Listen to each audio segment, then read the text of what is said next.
Bom dia a todos, que a paz de nosso Senhor e Salvador Jesus Cristo esteja contigo, meu irmão e minha irmã. A mensagem de hoje tem como tema o caminho de Emaús.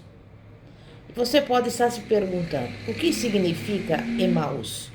Significa águas que curam, porque no local haviam águas termais usadas para tratamento de saúde. Na verdade, estava-se em busca de um alívio para as dificuldades que se estava enfrentando no momento. O contexto dessa história todos nós sabemos. Jesus havia sido crucificado na sexta-feira e já havia se passado 3 dias desde a sua morte. Ele então ressuscita e se encontra com aqueles 2 homens que estavam conversando enquanto caminhavam. Jesus então os questiona sobre o que estavam discutindo e percebe que eles estavam tristes e decepcionados. Ao se analisar o texto que se encontra em Lucas capítulo 24, do versículo 3 ao 35, vemos de forma detalhada as 5 razões da decepção e tristeza daqueles 2 homens, e é sobre isso que iremos falar. Em primeiro lugar, eles estavam no caminho errado. A primeira coisa que nos chama a atenção é que eles estavam indo para Emaús, sendo que deveriam permanecer em Jerusalém. Jesus confirma isso no versículo 49 do capítulo 24 de Lucas, após se reencontrar com eles e com os 11. Vimos que Emaús significa fonte de águas quentes. Jerusalém significa lugar de paz. Sabe o que isso significa? Eles estavam trocando Jesus, que é a verdadeira fonte de água viva, por outra fonte. Eles estavam saindo do lugar de paz, porque não creram nas promessas de que Jesus ressuscitaria. Nós, muitas vezes, agimos da mesma forma. Estamos tão próximos do caminho certo, mas não estamos, na verdade, no caminho certo. Abandonamos o lugar onde deveríamos aguardar o cumprimento da promessa e trilhamos outro caminho simplesmente porque não cremos. Em segundo lugar, eles não conheciam Jesus. Eles andaram com Jesus por pelo menos 3 anos, viram ele ressuscitar mortos, dar vista a cegos, fazer paralíticos andar, perdoar pecados, realizar todo tipo de sinais e maravilhas. Viram ele pregar sermões maravilhosos, mas não reconheceram Jesus. E sabe por quê? Eles ainda não tinham tido uma experiência verdadeira com Jesus. A incredulidade impediu que eles o reconhecessem. Estavam tristes. Eles viam Jesus como profeta, mas não como Messias. E muitos se encontram exatamente nessa mesma situação. Conhecem Jesus apenas de ouvir falar, ou até já presenciaram ele realizar cura e sinais na vida de outros, mas não tiveram uma experiência pessoal com Jesus. Ainda estão incrédulos, estão tristes, ainda não veem Jesus como realmente ele é, como Senhor e Salvador, ou seja, ainda não o conhecem. Em terceiro lugar, eles não se conheciam. Ao responder o questionamento de Jesus sobre o que estavam conversando, eles demonstram que, além de não o conhecerem, também não se conheciam entre si. Disseram que o chefe dos sacerdotes e as autoridades o crucificaram. Ainda não tinham entendido que Jesus morreu pelos pecados deles e de toda a humanidade. João Calvino disse certa vez o seguinte: nossa dignidade está no reconhecimento da nossa indignidade. Muitas vezes, o nosso maior erro é não se conhecer realmente como nós somos. Nós somos pecadores, falhos e não temos nenhum mérito em nós mesmos. A única coisa que nós merecemos é o inferno. Quem crucificou Cristo fomos nós. Quarto lugar, eles estavam decepcionados.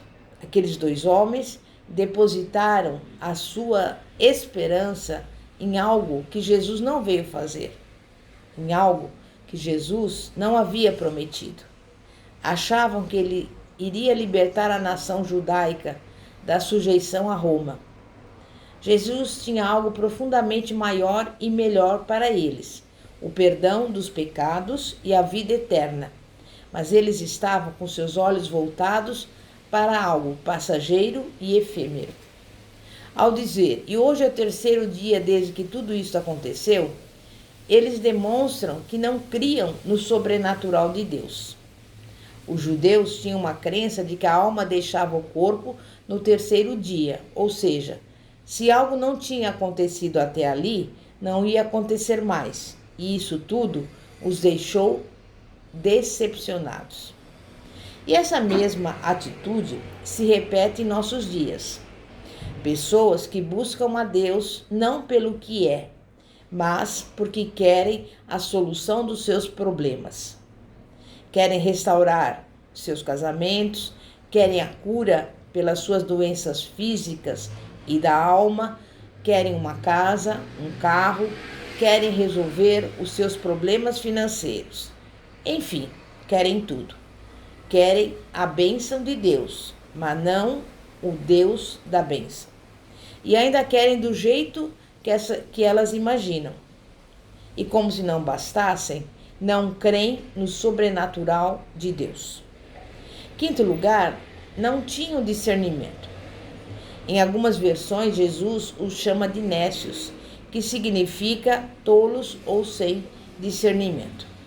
Apesar deles conhecerem as profecias bíblicas a respeito de Jesus, não conseguiram entender que a cruz era o caminho para a glória de Jesus. A maior história da humanidade estava se desenrolando debaixo do nariz deles, mas eles não estavam discernindo nem estavam entendendo nada. E quantas pessoas agem igualmente hoje em dia, mesmo presenciando o mover e o milagre de Deus de uma forma próxima e não conseguem discernir, porque estão totalmente apáticos. Mesmo presenciando os sinais proféticos se cumprindo a cada dia, continuam sem entender. Em resumo, o que nos chama a atenção nessa história é que esses dois homens só tiveram a oportunidade de mudar de rota e reconhecer a Jesus porque tiveram 3 atitudes. Primeira, convidaram Jesus para entrar na casa deles. Segunda, deixaram ele assumir a posição de anfitrião e celebrar a ceia.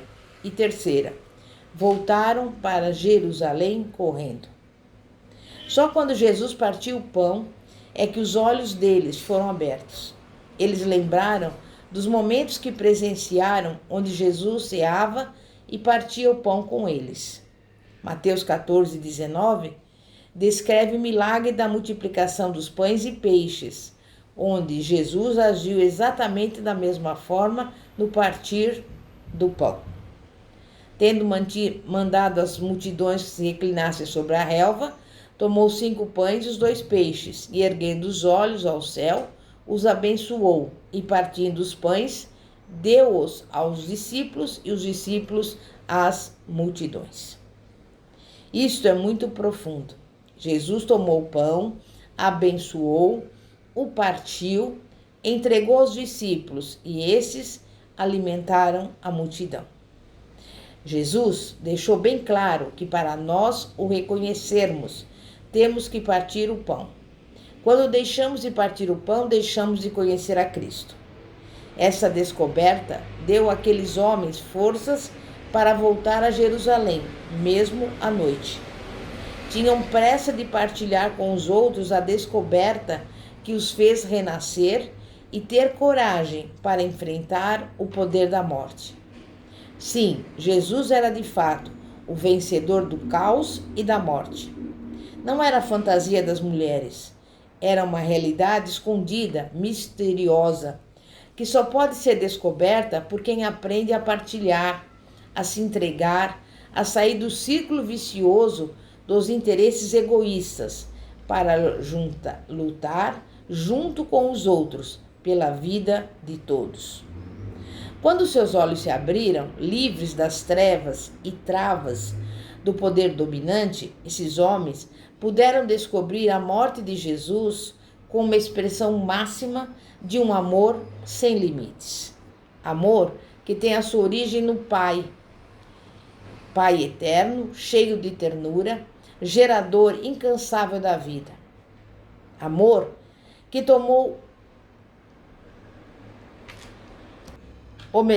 que se tornou carne em Jesus de Nazaré para visitar e redimir a humanidade. Amor que se mantém fiel até o extremo de dar a própria vida para que todos tenham vida, e vida eterna, vida com abundância. Amor que foi confirmado pelo Pai quando ressuscitou Jesus da morte.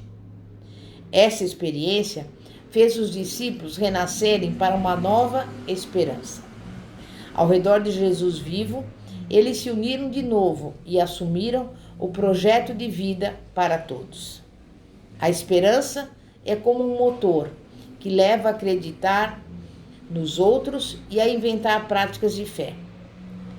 Com a esperança renovada, aquilo que parecia uma total impossibilidade passou a ter um novo significado para eles.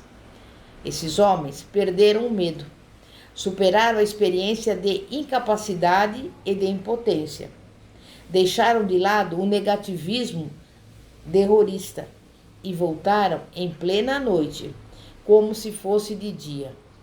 Voltaram para recomeçar, para reconstruir a comunidade, expressão, sinal e sacramento da presença do Jesus ressuscitado. Desafiados pela atual conjuntura, somos chamados a viver hoje a experiência de Emaús e descobrir na partilha solidária a presença de Deus no meio de nós. Como comunidade de fé, somos chamados a reconstruir no diálogo, na abertura e na acolhida o projeto de Jesus, pelo qual ele entregou a sua própria vida. A solidariedade leva à descoberta da força libertadora de Deus na história.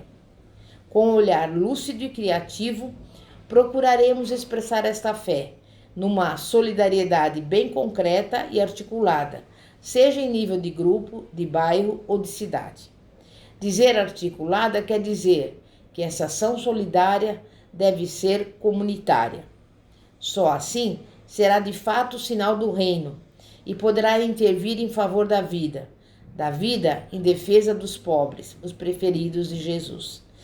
E neste momento nós vamos orar, agradecendo a Deus pelo conhecimento, pelo discernimento da sua palavra, em nome de Jesus.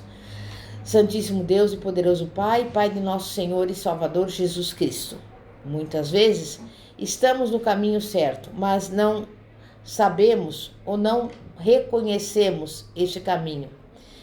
Também achamos que conhecemos a Jesus, mas quando temos uma experiência com Ele, muitas vezes não o reconhecemos, não o conhecemos. Há algumas pessoas que estão decepcionadas com a sua situação, mas se esquecem de que é necessário tomar uma atitude e saber que para Deus não há nada demasiadamente difícil.